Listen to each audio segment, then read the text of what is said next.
विपक्षी दल 24 की धुआंधार तैयारी कर रहे हैं, लेकिन निकाय चुनाव को देखें तो उनकी तैयारी में धुआं ज्यादा, धार कम नजर आती है।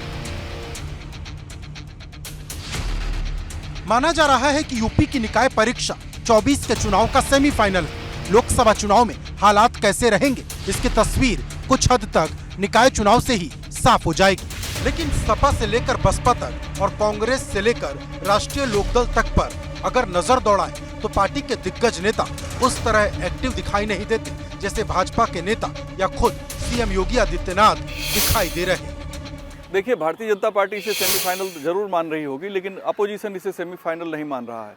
वैसे भी जो जनाधार का आकार है भारतीय जनता पार्टी के पक्ष में बहुत ज़्यादा है और विपक्ष एक तरीके से मैं कहूँ थोड़ा सा हताश है कि जनता ने लगातार उन्हें 14 हराया, फिर 17 हराया, 19 हराया, 22 हरा दिया, 17 का नगर निगम चुनाव में बीजेपी का दबदबा रहा और इस बार भी ऐसा लगता है कि बीजेपी का अभी जनाधार सिकुड़ा नहीं है, कमज़ोर नहीं हुआ है। इसके पीछे कुछ राजनीतिक कारण हो सकते हैं, क्योंकि अखिलेश यादव को ऐसा लगता है कि भाजपा को उत्तर प्रदेश में परास्त करना एक नाको चने चबाने के बराबर है और उन्होंने जो जातीय समीकरण बिछाए हैं उसके तहत उन्हें यह भी लगता है कि वो निकायों में ठीक ठाक तरीके से काबिज हो सकते हैं।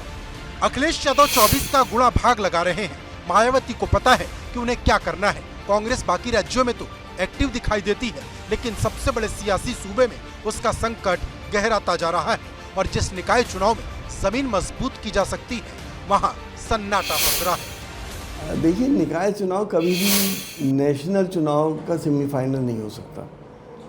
ये लोकल मुद्दों पे होता है, वो नेशनल मुद्दों पे होता है। वहाँ पे बहुत बड़े बड़े मुद्दे हैं, बेरोज़गारी से लेकर, महंगाई से लेकर, बड़े बड़े स्कैंडल से लेकर, किसान से लेकर और तमाम चीज़ों पे बात होती है।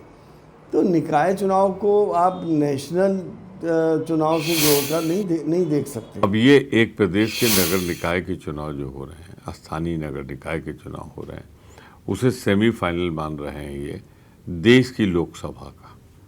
मैं नहीं जानता ये सीधा कैसे प्रभावित करेगा। शायद उनको लगता है कि उनके सारे मेयर हैं 1 या 2 छोड़ के देश में 27%, 28% का मतदान हुआ है और 70% से ज़्यादा मतदाताओं ने घोर निराशा, अरुचि दिखाई है चुनाव के प्रति। ये भाजपा के लिए खतरे की घंटी है। ऐसा नहीं है कि अखिलेश ने बिल्कुल भी प्रचार नहीं किया। वो कभी मेट्रो में सफर करते दिखाई दिए तो कभी कन्नौज में पार्टी के प्रत्याशी के लिए वोट मांगे। एक तस्वीर सहारनपुर से भी सामने आई, जहां चंद्रशेखर आजाद के साथ उन्होंने रोड शो किया। अखिलेश का हमला हर बार की तरह चुभने वाला जरूर होता है, लेकिन सियासत में जो निरंतरता होती है वो कहीं ना कहीं गायब नजर आई। यूपी वाले बड़ी बड़ी चीजें बेच रहे हैं, यूपी वाले छोटी छोटी चीजें बेच रहे हैं। हमने मंडी बनाई, वो बेच दी। हमने लखनऊ में एक मॉल बनाया, बढ़िया अच्छा, वो बेच दिया है। दिल्ली वालों की आदत लखनऊ वालों में भी है और दिल्ली का रास्ता लखनऊ से है, यूपी से है। इसलिए यूपी में हम लोगों को इनको रोक करके रखना है, जिससे आने वाले समय में दिल्ली में इनकी सरकार नहीं। सहारनपुर के जिस रोड शो में अखिलेश यादव और चंद्रशेखर आजाद ने दम दिखाया, उसमें जयंत चौधरी के भी पहुंचने का प्रोग्राम था, लेकिन जयंत उस रोड शो में नहीं पहुंचे, जिससे सपा के लिए बड़ा झटका माना गया। क्योंकि टकराव इस बात का भी है कि निकाय की कई सीटों पर दोनों दलों के प्रत्याशी आमने सामने आ गए हैं और बात अगर सिर्फ जयंत की करें तो वो किसी भी जिले में बड़ी रैली करते हुए दिखाई नहीं दिए। देखिए, ऐसा है, निकाय चुनाव ये लोकल बॉडी का चुनाव है और इसमें कई उम्मीदवार ऐसे होते हैं जो 5 साल से लगे होते हैं, पार्टी उन्हें टिकट नहीं देती है, फिर भी लड़ जाते हैं। कई जगह ऐसा हो रहा है कि भारतीय जनता पार्टी के ही 2-2, 3-3 लोग लड़ रहे हैं। कई जगह हम लोगों के गठबंधन के लोग भी, ऐसा हो रहा है। तो ये लोकल बॉडी का चुनाव है, इसका कोई बहुत ज़्यादा इम्पैक्ट पर भारतीय जनता पार्टी बहुत जगह हारने जा रही है और भारतीय जनता पार्टी के खिलाफ उत्तर प्रदेश में एक माहौल है। देखिए, मुझे लगता है कि विपक्षी लोग पहले से पस्त हो गए हैं, क्योंकि उनको अपने पिछले कारनामे पता है। विपक्ष बौखला गया है और बिल्कुल पस्त हो गया है।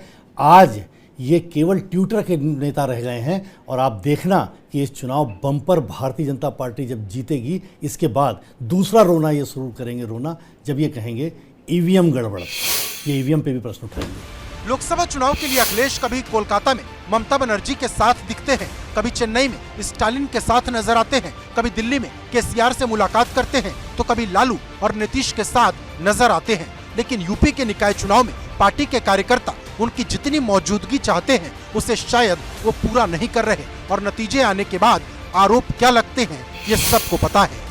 बीजेपी को पता था कि सहारनपुर समाजवादी पार्टी जीत जाएगी। सुबह से प्रशासन और पुलिस इस कोशिश में लगा था कि वोट डालने लोग न जाएं, और अगर वोट डालने के लिए लोग भी निकले तो पुलिस को किसने अधिकार दिए कि उनकी आप वोटर आईडी चेक करेंगे, उन्हें लाइन में अगर वो खड़े हैं उनको आप रोकेंगे, और ख़ासकर उन इलाकों में जो समाजवादी पार्टी के वोटर थे। समाजवादी पार्टी से मुस्लिम मतदाताओं को जानबूझ करके इन्होंने रोका। चुनाव का सिर्फ एक ही सिद्धांत होता है, जितना लोगों से संवाद होता है उतनी मजबूती मिलती है। इस मामले में भाजपा तो बहुत आगे है, लेकिन विपक्षी दल बहुत पीछे।